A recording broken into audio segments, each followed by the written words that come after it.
The overall tech market got wrecked last week. We can see on Friday the Qs were down roughly 2.6% on Friday alone. In the past 5 days, we can see the Qs were down nearly 4%. And this is something you normally don't see in forms of big index. And right now we are seeing a lot of fear for the AI market. And on today's episode, what I want to do is take a closer look at some recent AI news that I believe is crucial for companies like Nvidia and other chip players that are in the in the AI space, right? So while we are seeing a lot of bearish thesis, and obviously a lot of things could be dealing with macroeconomics, with tariffs, and the list goes on and on.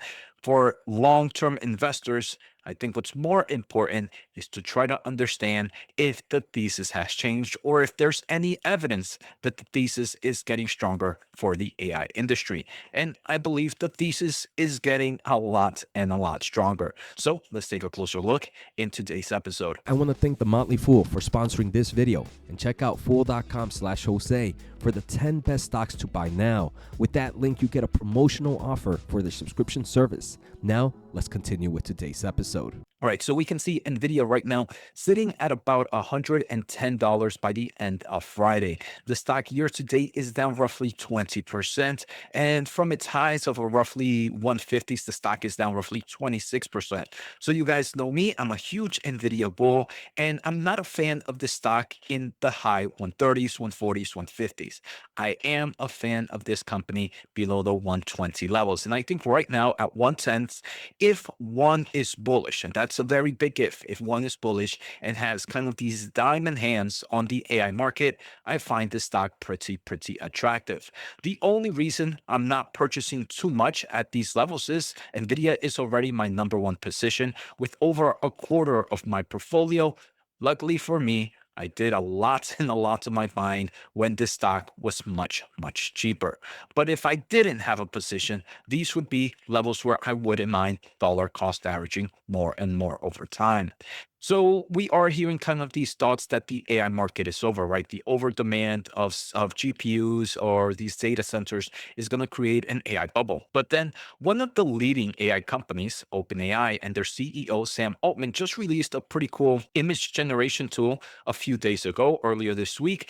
And Sam Altman on March 27th mentioned it's super fun seeing people love images in ChatGPT, but our GPUs are melting. We're going to temporarily introduce some rate limits while we work on making it more efficiently. Hopefully, it won't be long. Now, on March 30th, just about 12 hours ago, maybe a little bit longer, Sam Altman mentioned another X. Can y'all please chill on generating images? This is insane. Our team needs sleep. And he's kind of joking around, but continues to showcase that there is still huge demand for this AI generation tool. And many people might be saying, Jose, we've had these forms of AI generation tools before. What's the big deal here?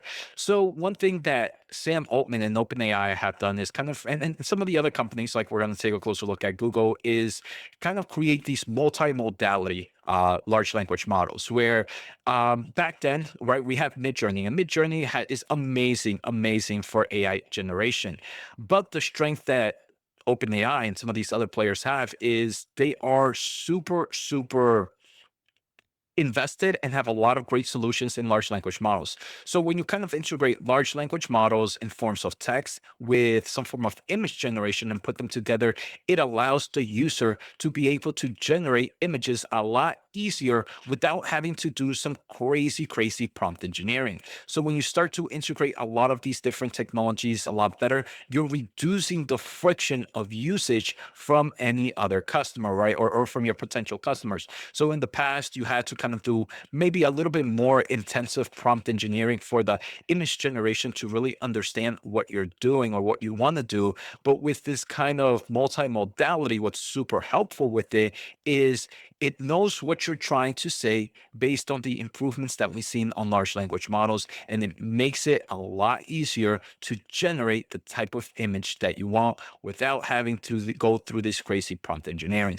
And I think that is massive improvements, and it obviously needs a lot and a lot of AI compute. So in the future, I believe this is going to continue to improve, and we're going to continue to see kind of innovations and hopefully the cost of these solutions to go down and kind of the demand of GPU capacity. But what's going to happen is then you're going to start to integrate these multimodalities into other types of applications as well. And then that's going to enter a new market, more compute, more capacity. And then that's going to kind of have some form of efficiency improvements. And then we go on to the new solution, a new solution, a new solution. And that's what you want to see, more AI integrating within itself.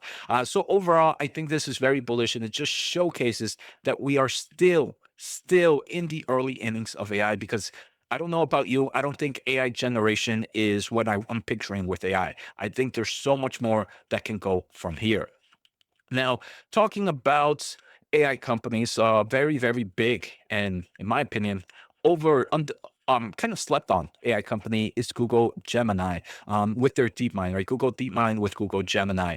And Google Gemini recently also announced a pretty cool large language model, Gemini 2.5 Pro, which is expected to be the leading player right now. There are a lot of benchmarks saying that this is actually outperforming OpenAI's top model. Quick prediction here. I believe OpenAI, because they don't want to be overshadowed by Gemini and DeepMind, they're going to release some crazy AI model within the next month or so, maybe even sooner. But Gemini mentions the following: the team is sprinting. TPUs are running hot, and we want to get our most intelligent model into more people's hands as soon as possible. So TPUs, these are the chips that Google and Alphabet developed with the help of Broadcom. And again, we are still seeing that AI capacity is very much still a major bottleneck when releasing a lot of these solutions. So obviously, there's a lot of big tech players that are developing their own AI chip. The only one that I would say is anywhere decent is Google's GPUs, and we can kind of see Google kind of really trying to show that here. And it's used for a lot of internal workloads, being Google Gemini.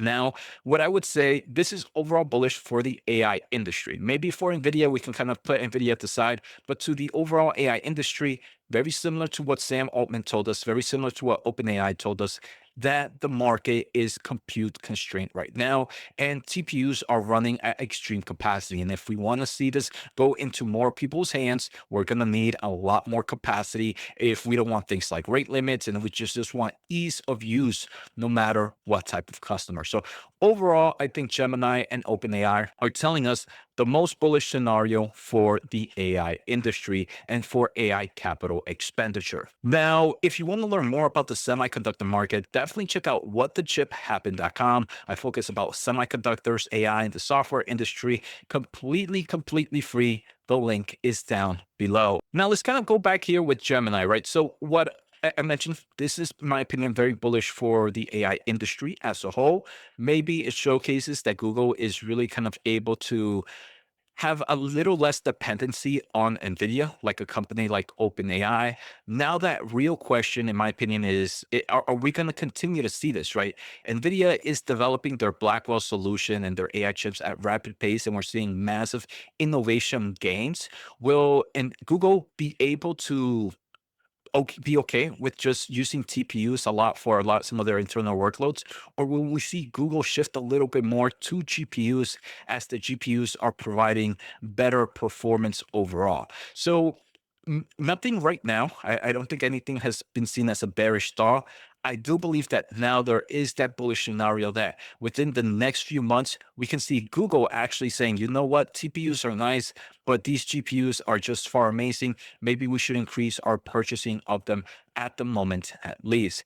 So I wouldn't be surprised if in the next 6 months we see Google being a bigger customer of NVIDIA than we previously expected. So overall, great news here in the AI space. So let me know, what are your thoughts right now on NVIDIA, on the tech space, and any companies that you purchased during the dip. Take care, have a good day, and see you all next time.